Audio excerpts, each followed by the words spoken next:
Vegas in June. Here we go. All right, go ahead, guys. I know it's early in the off season, so making bold proclamations. What do you think is sort of the path towards improving your unit, just kind of overall in the last year? It starts first with everybody just looking to improve every day. The beauty of the off season, being voluntary and all these guys being here right now.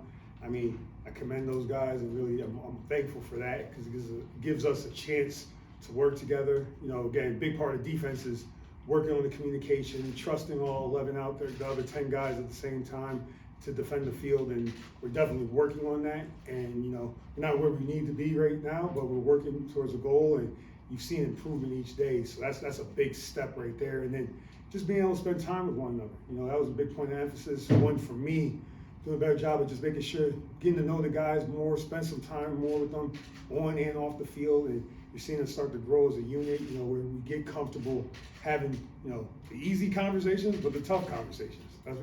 That's what happens when you're, start to build a brotherhood, and that's what we're trying to build right now. Coach, obviously your offseason started with you coaching in the Senior Bowl, and it seemed like it was a very imperative thing. You drafted about 5 guys that you were around during the Senior Bowl. Just off of your evaluations with them then to having them on the team now, kind of what are your thoughts of them from that process to now, even though it's still early? The beauty of the Senior Bowl, and I'm real appreciative that, Dave and Josh, recommended me for that, and also the guys down there at the Senior Bowl selecting me to do that.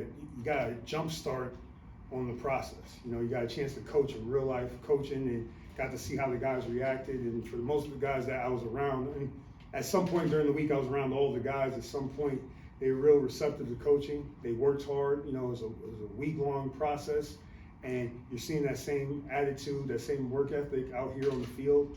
And smart, tough, dependable players. That's what you're trying to build a team around. And they showed some of that when we were with them for a short period of time. So they're just working on it. But again, they're rookies. They don't know what they don't know yet. There's no light at the end of the tunnel right now, and they're probably swimming a little bit, but they're learning and working hard. What's it been like getting Diablo back, and what have you seen from him in terms of progress? Big swole. I don't know if y'all, walks around and looking big swole right now. Arms looking big. He's definitely, been motivation for me to get in the weight room. So, trying to get my arms up to his level. But no, I mean, the fact, and it was stuff he was working on last year: communication, leadership, the athletic abilities there. Learning how to be a linebacker in this league. The beauty of it is he has, Antonio Pierce in his room as his coach, who's one of the best to ever do it, in my opinion. And he knows how to do it. He knows how to do it at a championship level. So he's just soaking that up. And then to have the other guys in the room, Spill around him. Spill's been a part of, good defenses. You see Luke Masterson in terms of his growth. So they're starting to gel together as a group, whether it's Darian Butler, new guys. I mean, it's a good thing, having coached that position before. When they start to build a little brotherhood with each other, whether they're eating dinner together, going to play bowl or something together, you start to see them grow, get more comfortable communicating, more comfortable being on the same page together. The best linebacker groups I've been with, they knew before they said anything what the other guy was going to do, and that's what you can see them growing with that. Coach, the quarterback of the secondary is the safety. What have you seen from Chris Smith, even though he's a rookie, and what are you most excited about his game?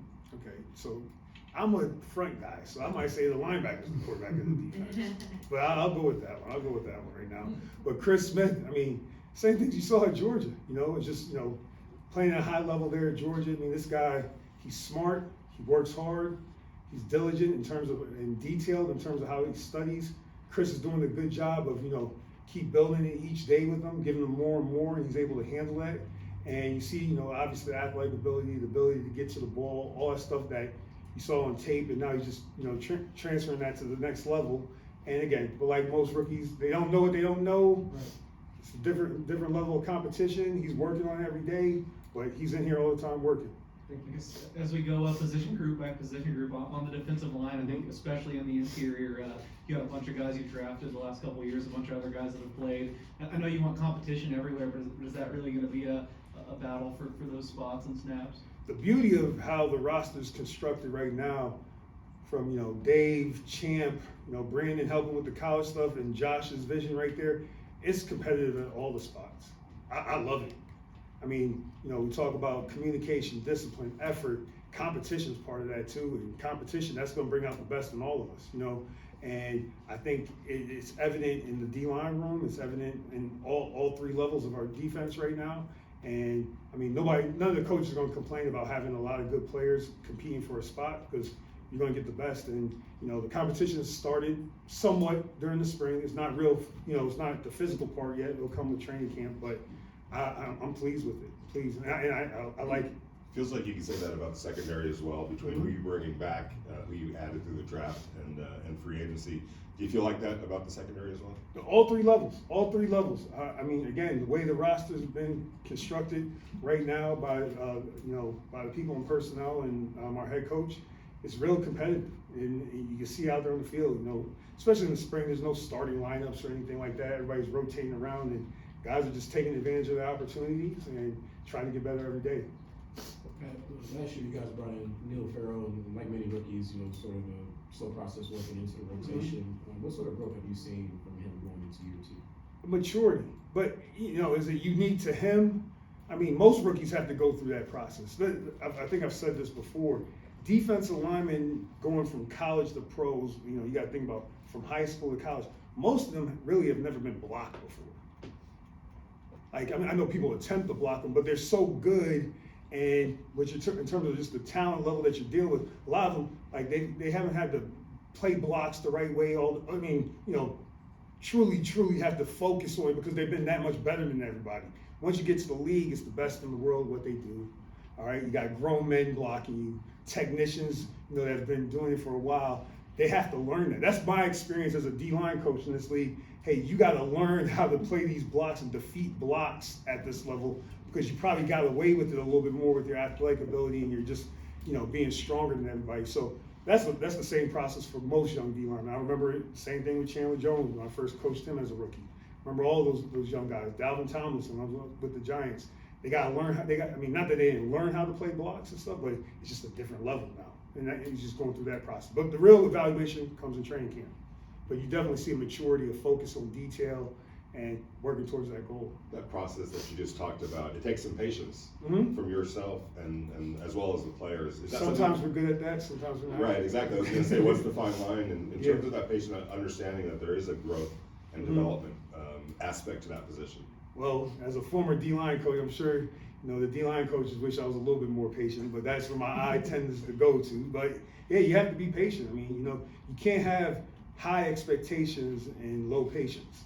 You know, that's a rap song I heard that from before, but you know, but like, I mean, I thought most definitely he hit the nail on the head when he said it. But like, I mean, I think you gotta have, you know, you gotta be patient. You gotta be patient. Then at some point it's gonna turn up and you gotta go, but you gotta be patient with those guys, and I think they're working through it. And you just gotta clearly define to them what's right, what's wrong, then develop a plan for them to improve, and then make sure we're doing the best to get that done. Let's do last three, Paul, Sam, and Cassie. Patrick, when it comes to continuity and getting your philosophy out there, how important is continuity, getting the second year and getting guys to buy in and everything? And also, when Tyree is out there, when he's going to be out there practicing, how do you envision him fitting into what you want to do defensively? Continuity, again, it starts, if you start with me in terms of the defensive philosophy, it's listening to the people that are here, you know, whether it's the players, the coaches, you know, especially after last season, doing a lot of self-evaluation, making sure I'm listening. You know, sometimes you get in this role, and one of the things that you can fall in the trap is not being a good listener. You know, the best coaches I've been around, including Josh, including Bill, they're the best listeners I've ever been around. And so I had to listen, okay, you know, and figure out what do we need to do for us this year? What's going to be the best thing? And then to build that continuity, you got to put in work. No different than with my wife. We're not going to keep getting closer as we're married. You know, we're going on year 14. It still takes work. You got to put the work in, and that's what we're trying to do right now. Not trying. We're putting the work in right now, and then you know, hopefully we see the rewards of that. And then when Tyree gets out there, when Tyree gets going, I mean, it's been great having him. You know, good energy. He's a big body. His play style is violent. Obviously, the evaluation part comes during the season, during training camp for that position. But it's been a pleasure to be around him. I mean, I'm looking forward to seeing how his tools transfer here to this level, and he's shown the work ethic so far. Patrick, what are your expectations for Chandler Jones this upcoming season? You know, Chan is like my favorite. Don't tell anybody. Chan's been my favorite for, the sky's the limit with Chan, the things he did last year in terms of, putting pressure on the quarterback, playing the run, I'm just, so proud of him because you gotta remember, I've coached him as a rookie. And then, Brendan Daly had him after that and he went to Arizona. And you just see the growth of a true technician, a true professional, in terms of the way he can explain the game, the way he executes out there, the way he can see it, and his leadership ability. I'm just so proud of him. And then again, he's working hard every day, and we'll see how it all plays out. But Chan's a great player. He's a great player who's been doing it for a long time. I'm looking forward to seeing what happens. Cassie. Hey, Coach. I see you rocking the VGK hat, and all the guys outside were having the hats on as well at practice. How cool is it, to be able to witness this? Another Las Vegas team competing for a championship. Obviously, you have the Aces here bring a trophy home. How much just maybe external motivation is it for you and your guys to say, hey, maybe we could be the next ones?